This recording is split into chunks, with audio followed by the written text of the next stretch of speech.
یعنی یہ 12واں جمعہ ہے جو ہم حضور صلی اللہ علیہ وسلم کی سیرت پر الحمدللہ بیان کر رہے ہیں۔ آج 5 سن ہجری، اس کا آدھا حصہ ہم نے پچھلے جمعے بیان کیا تھا۔ بقیہ چند اہم ترین باتیں وہ آج کے جمعہ میں سماعت کریں گے۔ حضور فخر عالم مدینہ طیبہ میں تشریف لے گئے تو 5ویں سال میں جو بڑے واقعات رونما ہوئے، کیونکہ اگر تفصیل سے بیان کریں تو پھر تو زندگیاں بیت جائیں، حضور پاک کی زندگی کے ایک دن کو بھی آپ بیان نہیں کر سکتے، لیکن یہ بڑے بڑے واقعات ہم مسلمانوں کو علم ہونا چاہیے کہ حضور پاک کی زندگی میں کب کون سا واقعہ پیش آیا، اس سے ہمارے ایمان کو بھی قوت ملتی ہے اور ہمارے لیے وہ علم سیکھنا بھی ضروری ہے۔ 5 سن ہجری میں ہم نے پچھلے جمعے بیان کیا کہ غزوہ بنو مستلق رونما ہوا، جس میں کثیر تعداد میں جو ہے وہ مال غنیمت ملا۔ تو اس میں پہلا جو معاملہ درپیش ہوا وہ منافقین نے انصار کی جو بڑی بڑی لڑائیاں تھیں نا، وہ ان کو یاد کرائیں، جس سے وہ آپس میں لڑنے لگ گئے۔ تو نبی پاک صلی اللہ علیہ وسلم نے دیکھا کہ ان کی آپس میں مخالفت ہو رہی ہے، شور ہو رہا ہے، تو حضور فخر عالم نے آواز دی اور ارشاد فرمایا، جس برائی سے اور جس جہالت سے تمہیں رب نے نکال لیا ہے، واپس اس میں کیوں تم جانا چاہتے ہو؟ اب نبی پاک کے الفاظ میں اتنی برکت تھی، حضور کے انداز میں اتنی ہدایت کا سامان تھا کہ یہ لفظ حضور نے ادا کیے اور وہ سارے پھر دوبارہ آپس میں محبت کرنے لگ گئے۔ اب غزوہ بنو مستلق سے جب واپسی ہوئی ہے نا، اس وقت ایک معاملہ درپیش ہوا کہ حضرت سیدہ طیبہ طاہرہ زکیہ متقیہ حضرت عائشہ صدیقہ طیبہ طاہرہ، آپ رات کے وقت آپ کا جو گلے کا ہار تھا وہ وہاں پر گر گیا۔ جب ہار آپ کا وہاں گرا تو اب وہاں سے رات کے وقت قافلہ جو ہے تقریباً تہجد کے ٹائم میں وہاں سے روانہ ہونے لگا۔ تو ان کا جو ڈولی نما کجاوا ہوتا تھا، جس پہ پردہ لگا ہوتا تھا، صحابہ اکرام اٹھاتے تھے امہات المومنین کا کجاوا اور وہ اوپر اونٹ کے لاد دیتے تھے۔ اب ان کی عمر بھی اس وقت تھوڑی تھی، اتنا ظاہر سی بات چھوٹی عمر میں اتنا زیادہ وزن بھی نہیں ہوتا، تو انہوں نے وہ کجاوا اٹھایا اور اونٹ کے اوپر لاد دیا۔ قافلہ وہاں سے چل پڑا اور اما عائشہ صدیقہ نے جب اپنا ہار دیکھا تو ہار نہیں تھا، تو یہ ہار دیکھنے کے لیے میدان کے اندر چلی گئیں کہ کہیں مجھے نظر آ جائے کہ میرا ہار کہاں پر گرا ہوا ہے، اور وہاں افسوس کرتے ہوئے بیٹھ گئی۔ اتنے میں قافلہ وہاں سے روانہ ہو گیا۔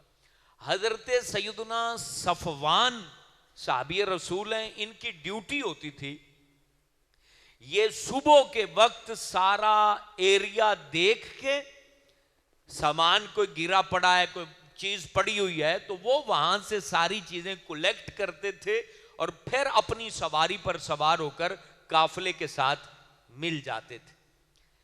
اب یہ سوجلا تھا، ہلکی ہلکی نظر پڑ رہی تھی، تو انہوں نے یہ محسوس کیا کہ یہ حضرت اما عائشہ صدیقہ ہیں اور یہ شاید ان کا انتقال ہو گیا ہے۔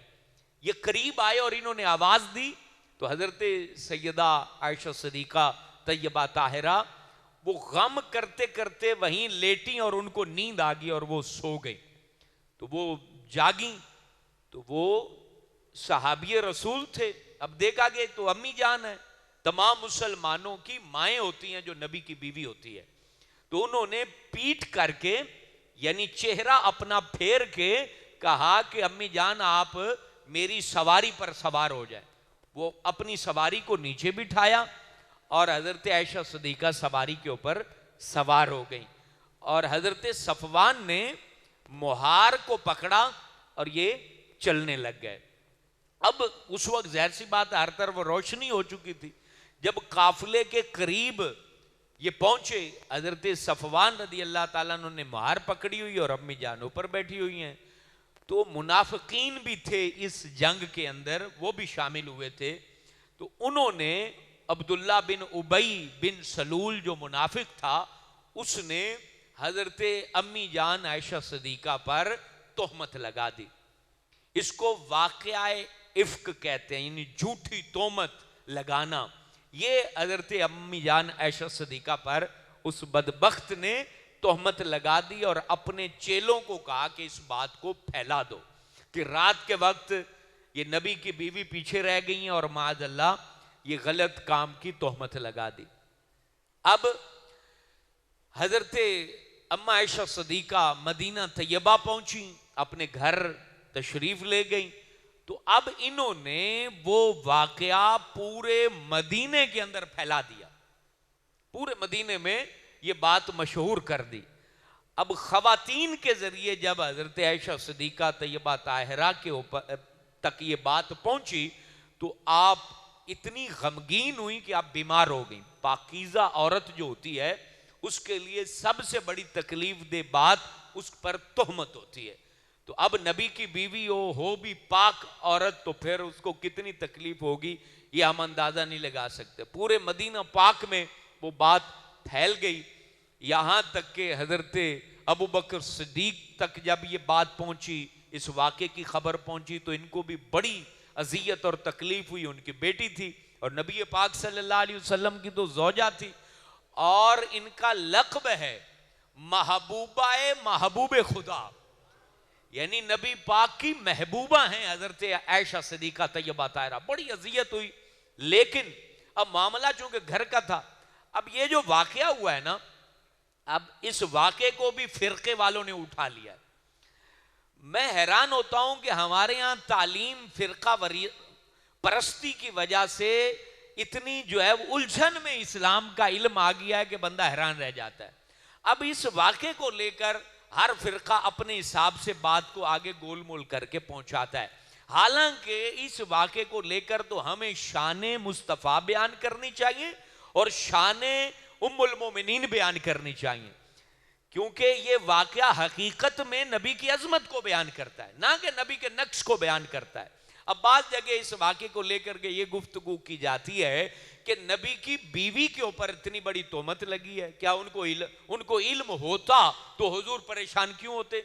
تو یاد رکھیں، پہلی بات نبی پاک صلی اللہ علیہ وسلم کو علم تھا، کیونکہ میں اور آپ اپنی بیوی کی حیا کو جانتے ہیں، تو کیا نبی اپنی بیوی کی حیا کو نہیں جانتا ہوگا؟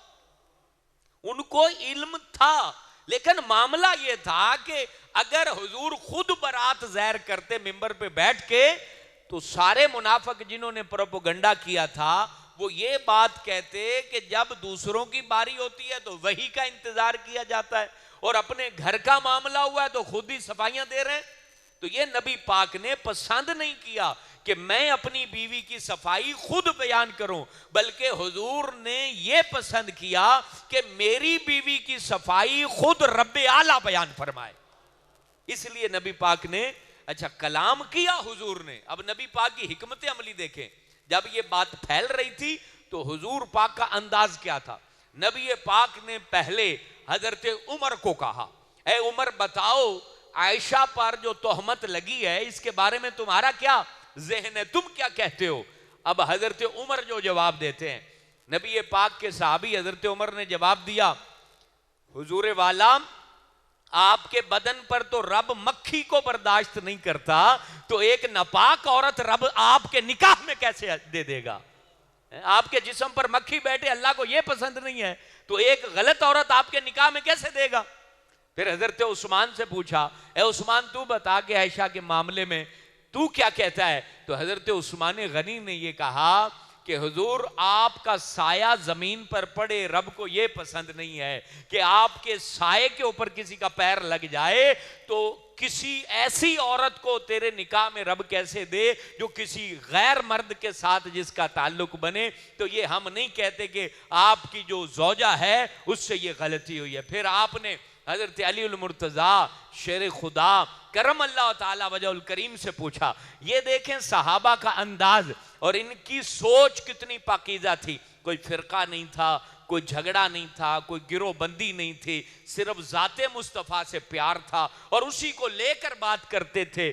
حضرت علی سے جب پوچھا کہ اے علی بتاؤ، اب یہ دیکھیں یہ حضرت ابوبکر صدیق کی بیٹی ہیں، نبی کی بیوی ہیں، اور حضور فخر عالم علیہ السلام اپنے داماد سے پوچھ رہے ہیں کہ بتائیے تم کیا کہتے ہو؟ تو حضرت علی المرتضیٰ نے پتہ کیا کہا کہ یا رسول اللہ صلی اللہ علیہ وسلم، آپ ایک دفعہ نماز پڑھ رہے تھے، پہلے نماز پڑھنے کے دوران جوتے اتارنے کا حکم نہیں تھا کہ تم جوتا اتارو، تو حضور فخر عالم نماز ادا کر رہے تھے تو نالین کے نیچے ناپسند چیز لگی ہوئی تھی، تو دوران نماز اللہ نے جو ہے فرشتے کو بھیجا کہ میرے محبوب سے کہو کہ جوتا اتار دو، نیچے ناپسندیدہ چیز لگی ہوئی ہے۔ تو حضرت علی نے کہا کہ حضور آپ کے جوتے کے نیچے کوئی چیز ایسی لگ جائے جو رب کو پسند نہ ہو تو رب نماز کے دوران فرشتہ بھیج دیتا ہے کہ یہ جوتا ہٹا دیجئے، نماز میں آپ کے جوتے کو کوئی اچھی چیز نہیں لگی ہوئی۔ تو اے پیارے محبوب، آپ کا رب، آپ کی بیوی، آپ کے گھر کا حیا، آپ کی چادر تطہیر، آپ کی جو زوجہ ہے وہ غلطی کرے، یہ اللہ کیسے برداشت کرے گا؟ یہ ہم نہیں مانتے کہ حضرت عائشہ صدیقہ نے کوئی غلطی کی ہے، یہ سارا منافقین کی چال ہے، اور آپ کی جو بیوی ہے وہ خدا کی قسم اٹھا کے ہم کہتے ہیں کہ وہ پاک ہے۔ اونچا کہیے نا سبحان اللہ۔ یہ بہت بڑا واقعہ اسلام میں پیش ہوا ہے، واقعہ افق، یعنی جھوٹی تہمت نبی، یہ اس کو کہتے ہیں بدبختی، یعنی بدبختی غالب آتی ہے تو پھر بندہ پاکوں کے اوپر تہمت لگاتا ہے، اور وہ دیکھو اس زمانے میں بھی تہمت لگانے والے موجود تھے، آج بھی میرے دوستو کوشش کیا کریں کسی کی بیٹی، کسی کی بیوی، کسی کی بہن، اس کے اوپر تہمت نہ لگایا کرو، ایسے سنی سنائی بات آگے مشہور نہ کیا کرو، یہ بہت بڑا گناہ ہے۔ نبی پاک نے کہا کسی پاک باز عورت پر تہمت لگا دینا یہ رب تعالیٰ کے حضور بڑے گناہوں میں شمار ہوتا ہے، اور اتنا بڑا گناہ ہے کہ اس کی سزا میں کوڑے لگانے کا حکم ہے کہ اس کو 80 کوڑے مارے جائیں کہ جو کسی پاک باز عورت کے اوپر زنا کی تہمت لگائے۔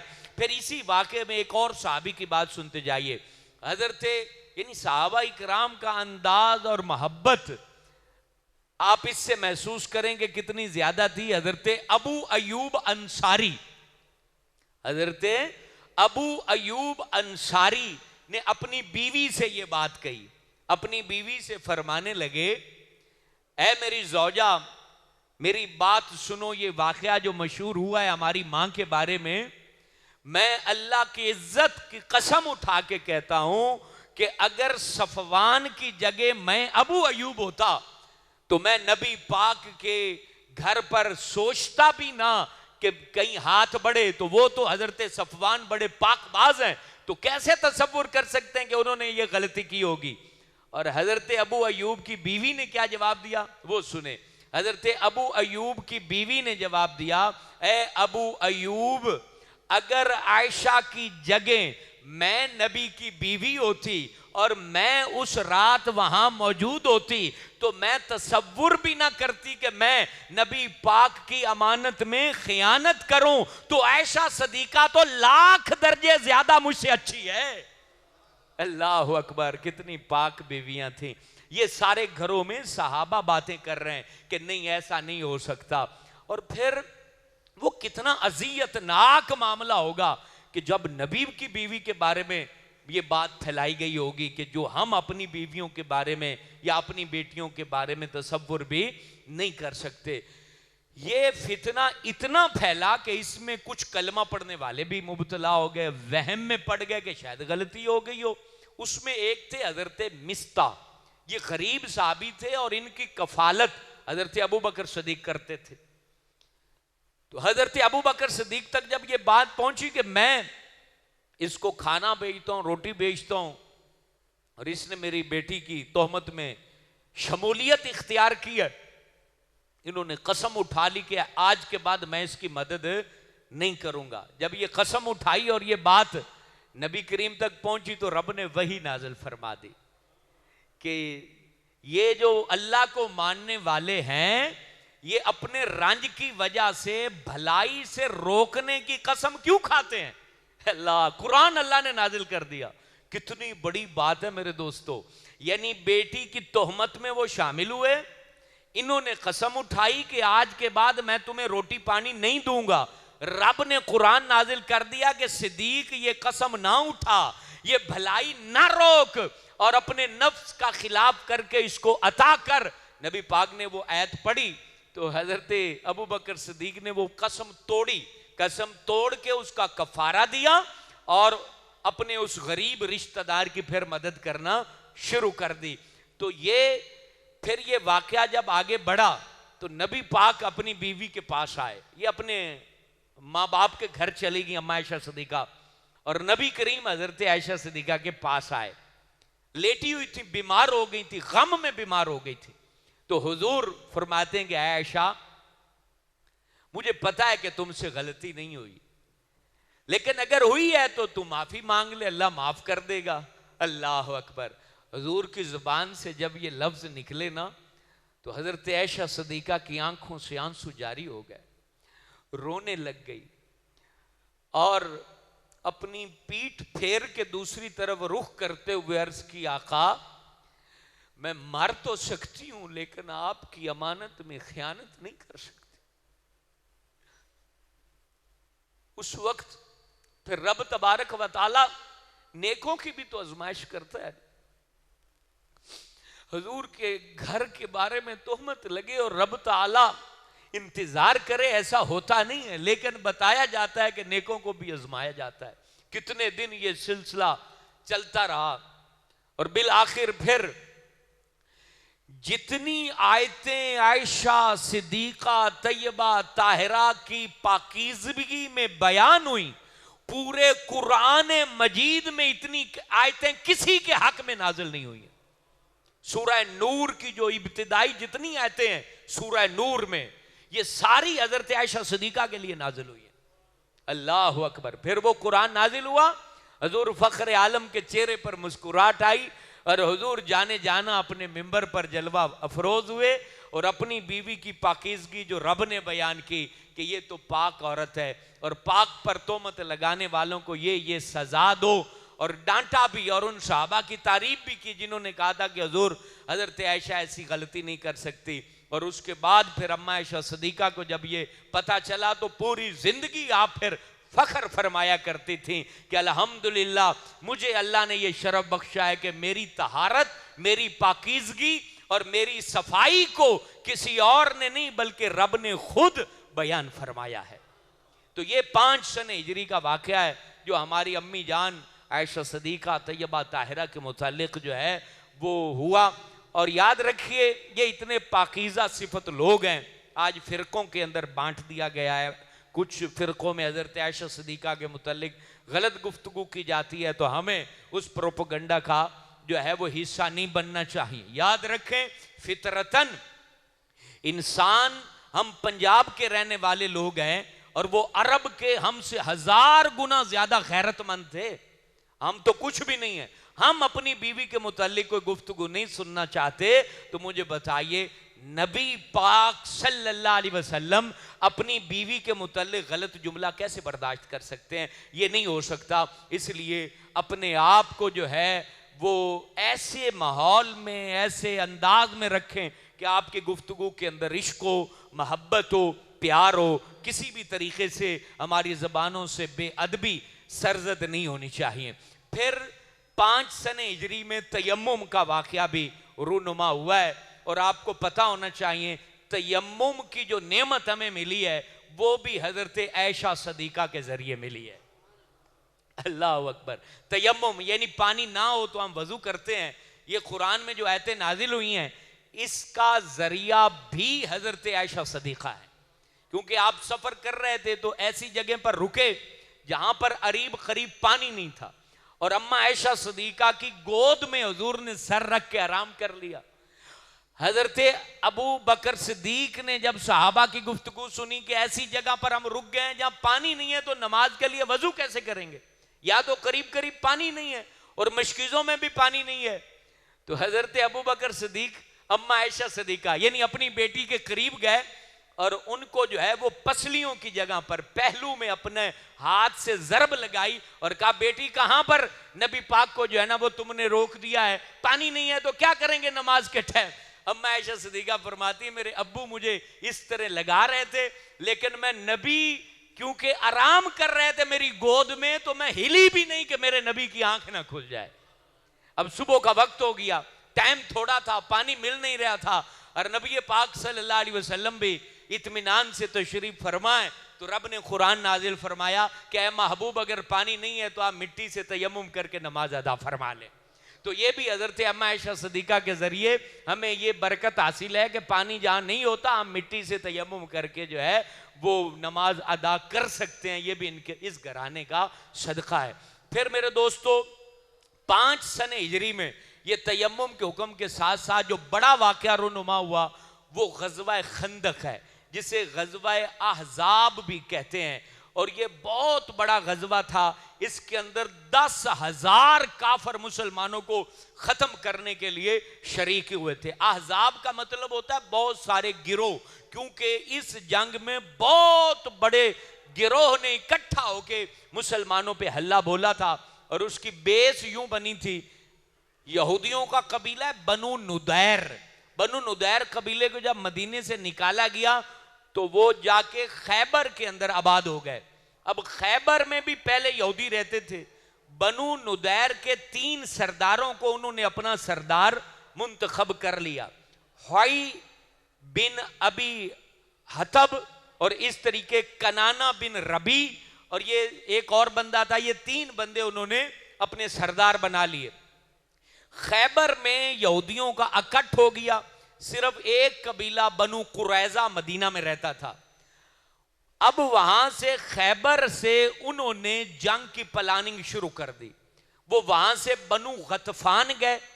بنو غطفان کے کافروں کو انہوں نے یہ آفر کی کہ خیبر کی آدھی کمائی, جو خیبر ہے نا وہاں پر باغات بہت زیادہ تھے, باغ تھے, تو کہا خیبر کی جو آدھی کمائی ہے وہ ہم بنو غطفان کو پیش کرتے ہیں, لڑائی میں ہمارا ساتھ دو. یہ بنو غطفان کے ساتھ گئی. پھر مکہ گئے, مکہ والوں کو ساتھ ملایا.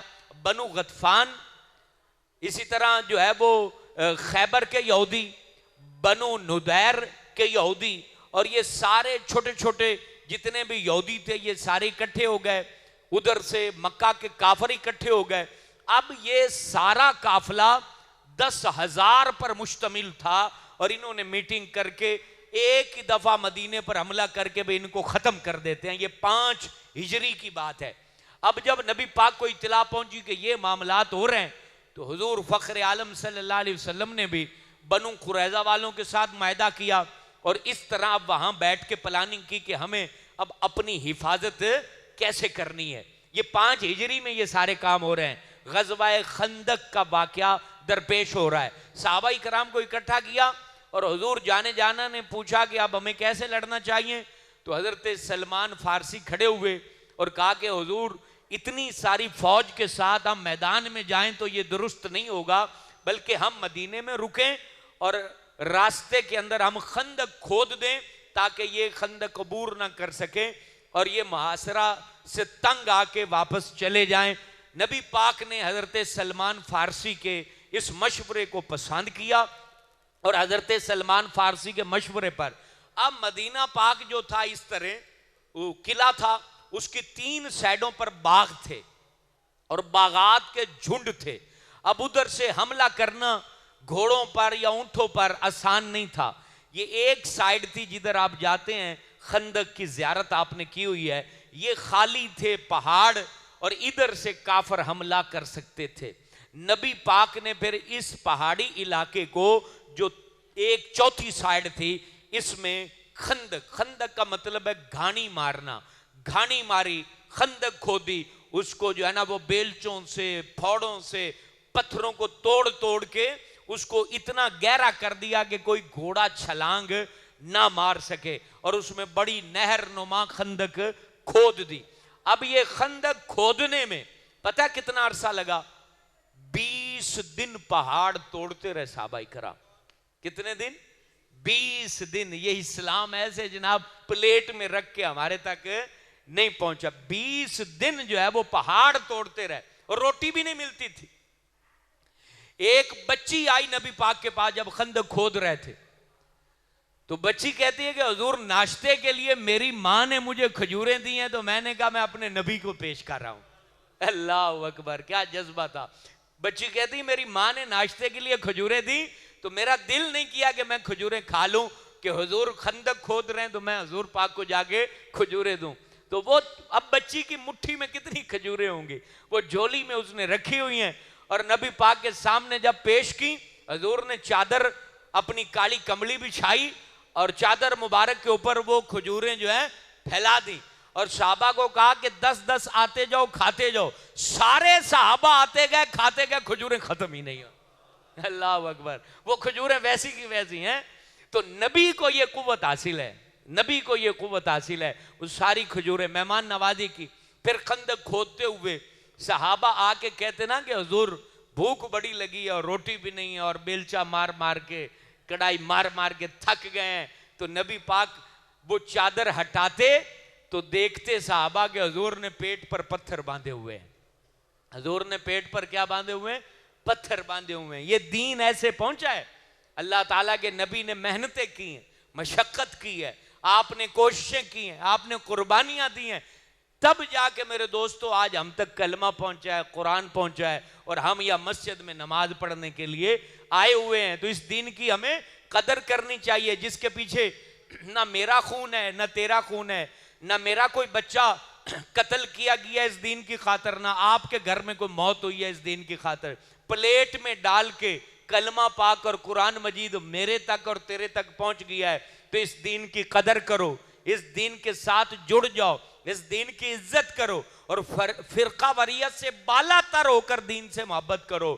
دین کو دین سمجھ کے پیار کرو, دین کو نبی پاک کا تحفہ سمجھ کے پیار کرو, اور دین کے ساتھ جڑ جاؤ, لگ جاؤ. اس کو ایسے سینے کے ساتھ دین کو جو ہے نا وہ لپیٹ لو کہ جس طرح تم اپنے اکلوتے بچے کو سینے سے لگا کے تمہیں ٹھنڈ پہنچتی ہے نا, اس طرح دین کو سینے سے لگا لو. خدا کی قسم یہ دین دنیا میں بھی عزت دے گا, قبر میں بھی عزت عطا فرمائے گا. یہ دین معمولی دین نہیں ہے, یہ دین عزتوں کا حامل دین ہے, اور اس دین نے عزت دی ہے لوگوں کو. اس دین کے ساتھ خود بھی جڑو, اولاد کو بھی جوڑو, اور یہ مت سمجھو کہ یہ دین لاوارث دین ہے. اس دین کو کوئی مولوی تھامے گا, کوئی پیر تھامے گا تو یہ دین باقی رہے گا. نہ دین نہ مولوی کی وجہ سے باقی ہے, نہ پیر کی وجہ سے, نہ کسی وڈیرے چودھری کی وجہ سے یہ دین باقی ہے. دین کی وجہ سے لوگ باقی ہیں, دین کی وجہ سے عزتیں باقی ہیں, دین کی وجہ سے شرافت باقی ہے. دین کو کوئی کچھ نہیں دیتا, ہاں دین کے ساتھ جو جڑ جاتا ہے تو دین اسے عزتیں تمام دیتا ہے. یہ عام بات نہیں ہے. دین الہی, دین اسلام, دین مبارک, اس کی قدر کرنے والا جو بن جاتا ہے تو رب تعالیٰ اس کی قدر کو ضرور بڑھاتا ہے. اس لیے میرے دوستو آج اس صدی میں 2021 میں جب مادیت بڑھ چکی ہے, جب مادہ پرستی بڑھ چکی ہے, تو ہمیں اپنی اولادوں کو تربیت کرنے کی ضرورت ہے کہ ہم نے دین کے ساتھ کیسے جڑنا ہے اور دین کی کیسے خدمت کرنی ہے. کوئی ایسا بھی نہیں ہے کہ آپ گھر سے نکل جائیں سال کے لیے, 2 سال کے لیے, آپ اپنے بچوں کے لیے روزی روٹی کمائیں, دکانداری کریں, سارا کچھ کریں, لیکن 5 ٹائم کی نماز پڑھیں, قرآن صبح کو 1 رکوع تلاوت کر لیا کریں, سچ بولیں, اچھے کام کریں. یہی دین سے جڑنا ہے. اس کے لیے کوئی ایسا نہیں ہے کہ مطلب آپ بالکل جنگلوں میں نکل جائیں, اس کی ضرورت نہیں ہے. آپ اپنے گھر میں ہی رہیں, دکان بھی کھولیں, کاروبار بھی کریں, کھیتی باڑی بھی کریں, لیکن جو دین ہمیں حکم دے چکا ہے اس حکم کی بھی ہم فرما برداری کریں اور اس کے مطابق بھی زندگی کو گزاریں. تو حضور صلی اللہ علیہ وسلم جب خندق کھود رہے تھے تو حضرت جابر حضور کے پاس آئے. بھوک لگی ہوئی تھی صحابہ کو, اب ان کا جذبہ بھی کتنا اعلیٰ تھا. حضرت جابر کہتے ہیں کہ حضور میرے گھر میں ایک بکری کا بچہ ہے, تو آپ ایسا کریں کہ کچھ دوست ساتھ لے لیں, اور میں گھر میں دعوت کرنا چاہتا ہوں, بکری کا بچہ پکاتا ہوں, تو آپ آ کے کھانا میرے گھر میں کھا لیں. گھر گئے, ایک سا یعنی 4-4.5 کلو جو تھے، دانے تھے، اس کا آٹا بنایا. بیوی کو کہا کہ تندور میں آگ جلا، سالن تیار ہو گیا، روٹیاں پکائیں. اور نبی پاک کو جب کہا کہ حضور تھوڑا سا کھانا پکایا ہے تو آپ چلیں، نبی پاک نے سارے صحابہ کو کہا کہ اے صحابہ، جابر نے ہماری دعوت کی، آؤ اس کے گھر چلتے ہیں. اب حضرت جابر پریشان، بے بکری کا بچہ ہے، تھوڑا سا آٹا ہے، یہ تو سارے آ رہے ہیں. تو گھر گئے نا تو ان کی بیوی نے پوچھا کہ اے جابر، تم نے بتا دیا تھا نبی پاک کو کہ ہمارے گھر میں کھانا تھوڑا سا پکا ہوا ہے؟ کہا کہ بتا تو دیا تھا لیکن آج سارے رہیں. تو کہا اگر تو نے بتا دیا تھا اور نبی پاک لا رہے ہیں تو پھر کھانا جانے، کھلانے والا جانے، ہمیں اس سے غرض نہیں ہے، ہم نے تو پیش کر دینا ہے. تو نبی پاک صلی اللہ علیہ وسلم نے کہا کہ سالن کا برتن میرے قریب لاؤ اور اس کا ڈھکن نہ کھولنا اور اس کو تقسیم کرتے رہنا. ڈھکن نہ کھولا، تقسیم کرتے رہے. روٹیاں جو ہے وہ جو اندر لپٹی ہوئی تھیں وہ نکال کے دیتے رہے. سارے صحابہ جو سینکڑوں میں تھے وہ سارے کھا گئے، روٹیاں بھی ویسی کی ویسی، سالن بھی ویسے کا ویسا. یہ حضرت جابر کی انمول دعوت ہوئی تھی. اور یہ 20 دن میں خندق تیار ہوئی. اس کے بعد دشمنوں نے حملہ کر دیا. اب 10,000 کا لشکر، 10,000 کا لشکر حملہ آور ہے، اور ان کے پاس جناب اونٹ ذبح کر کے گوشت پک رہے ہیں اور شرابیں چل رہی ہیں اور عورتیں گانے گا رہی ہیں اور یوں وہ اپنے جنگ کا جشن منا رہے ہیں. اتنے میں اب ایک چھوٹی سی بیچ میں پکڈنڈی تھی، اس کو کراس کر کے 3 بندے، ایک کا نام تھا نوفل، ایک کا نام تھا عمر بن عبدود، اور ایک تیسرا بندہ اکرمہ بن ابی جہل، ابو جہل کا بیٹا، وہ بعد میں مسلمان ہو گیا تھا اکرمہ. یہ گھوڑے کو انہوں نے ٹاپ لگائی اور یہ خندق پار کر کے مسلمانوں کی طرف چلے گئے. اب یہ جب مسلمانوں کی طرف پہنچے نا تو ان میں جو عمر بن عبدود تھا یہ 90 سال کا بڈھا تھا اور اس عمر میں بھی 1000 بندے کے ساتھ اکیلا مقابلہ کرتا تھا. اب اس نے کہا کون ہے مسلمانوں کی جماعت میں جو میرے ساتھ لڑے؟ تو حضرت علی شر خدا کرم اللہ تعالی وجہ الکریم کھڑے ہوئے. اب یہ نوجوان تھے، ینگ تھے، بالکل ینگ تھے، عمر ان کی اس ٹائم جو ہے نا وہ تھوڑی تھی، تو ینگ تھے. کھڑے ہوئے تو نبی پاک نے کہا کہ علی، حضرت علی المرتضیٰ، اے علی بیٹھ جاؤ، یہ عمر بن عبدود ہے. اب حضور پاک جانتے تھے کہ، تو حضرت علی جواب دیتے میرے آقا و مولا، میں جانتا ہوں کہ عمر بن عبدود ہے لیکن میں اس کے ساتھ لڑنا چاہتا ہوں. اس نے دوسری دفعہ کہا، حضرت علی پھر کھڑے ہوئے. اس نے تیسری دفعہ کہا تو حضرت شر خدا کرم اللہ تعالی وجہ الکریم کھڑے ہوئے. جب کھڑے ہوئے اور عمر بن عبدود گھوڑے پر سوار تھا، حضرت علی بھی اس کے قریب گئے. جب قریب گئے تو حضرت علی شر خدا کرم اللہ تعالی وجہ الکریم فرماتے ہیں اے عمر کلمہ پڑھ اور مسلمان ہو جا. ادھر 90 سال کا تجربہ کار بڈھا تھا اور ادھر ینگ حضرت علی المرتضیٰ شر خدا تھے. کہتے ہیں مسلمان ہو جا، کہتے ہیں یہ مجھ سے نہیں ہو سکتا. عمر کہتا ہے کہ یہ مجھ سے نہیں ہو سکتا. حضرت علی فرماتے ہیں پھر جنگ سے چلا جا، لڑائی سے بھاگ جا. کہا کہ یہ میری تاریخ میں نہیں ہے کہ میں لڑائی سے بھاگ جاؤں. تو کہا کہ پھر جنگ کرنے کے لیے تیار ہو جا. تو عمر بن عبدود ہنستا ہے، ہنستے ہوئے کہتا ہے عرب میں کوئی ایسا بھی پیدا ہو گیا ہے کہ جو عمر کو بلائے کہ میرے ساتھ جنگ کرو؟ کہا کہ ہاں وہ پیدا ہوا ہے، ابو طالب کے گھر میں حضرت علی المرتضیٰ پیدا ہوئے ہیں، میں تیرے ساتھ لڑنا چاہتا ہوں. عمر بن عبدود کہتا ہے پیچھے ہٹ جا، میں چھوٹے بچے نو قتل نہیں کرنا چاہتا، تیری عمر تھوڑی ہے تو میں تیرا خون نہیں کرنا چاہتا. حضرت علی شر خدا گرج کر ارشاد فرماتے ہیں اے عمر بن عبدود لیکن میں پسند کرتا ہوں کہ اپنی تلوار سے تیرا سر اتار دوں، میں پسند کرتا ہوں. حضرت علی رضی اللہ تعالیٰ عنہ جب اس کی طرف آ رہے تھے کہا کہ حضور میں لڑنا چاہتا ہوں. تو پھر نبی پاک نے کہا ٹھیک ہے علی جاؤ لڑو. تو پھر حضور نے حضرت علی کے سر پر امامہ باندھا اپنے ہاتھ سے حضرت علی کے سر پر امامہ باندھا اور ہاتھ میں ذوالفقار عطا فرمائی، تلوار عطا کی. ذوالفقار تلوار وزنی تلوار تھی، وہ حضرت علی کو عطا کی اور کہا یا اللہ علی آ رہا ہے، اس کی تو مدد فرمانا. اور پھر حضرت علی جب اس کے سامنے گئے اور اس کو کہا کہ پھر لڑنے کے لیے تیار ہو جا، جب حضرت علی نے کہا کہ تو مجھے مارنا نہیں چاہتا اور میں تیرا خون کرنا چاہتا ہوں، تو میرے نبی کے خلاف لڑنے آیا ہے، یہ جب الفاظ حضرت علی نے کہے تو وہ کیونکہ انا کا پیکر تھا اور جناب بڑا روبدار پہلوان تھا، نیچے اترا، اپنے گھوڑے کے پاؤں اس نے کاٹ دیے، گھوڑے کے پاؤں کاٹ دیے، کہا اب علی آ میرے سامنے. حضرت علی سامنے آئے، عمر بن عبدود نے تلوار چلائی، جب تلوار چلائی تو حضرت علی المرتضیٰ نے اپنی جو ہے نا وہ لوہے کی ڈھال آگے کی، ڈھال کو کاٹ کے حضرت علی کا امامہ کاٹ کے پیشانی کے اوپر گہرا زخم لگا دیا. حضرت علی پھر آگے بڑھے، حضرت علی نے کہا اے عمر اب سنبھل جا، اب علی کے وار کا وقت ہو چکا ہے. حضرت علی نے جب وار کیا، تلوار چلائی تو اس کی ڈھال کاٹتی ہوئی، سر کے 2 ٹکڑے کرتی ہوئی کمر تک حضرت علی کی تلوار گہری چلی گئی. یہ خندق کے اندر عمر اس طرح قتل ہوا. آگے بھی کچھ واقعات ہیں جو 500 ہجری کے خندق کا انجام کیسے ہوا، اس کو اگلے جمعے 13واں خطبہ ہے ہمارا، اگلے جمعے سیرت النبی کے بارے میں، اور ہماری کوشش ہے کہ حضور کی سیرت مبارک وصال مبارک تک آپ کے سامنے بیان کر دی جائے. میرے دوستو، یہ حضور پاک کی سیرت جس میں آپ دیکھ رہے ہیں کتنی آزمائشیں، کتنی جنگیں، کتنی لڑائیاں، صرف ہمارے لیے کہ یہ دین پھیلے، پوری دنیا میں پھیلے، ہم تک پہنچے.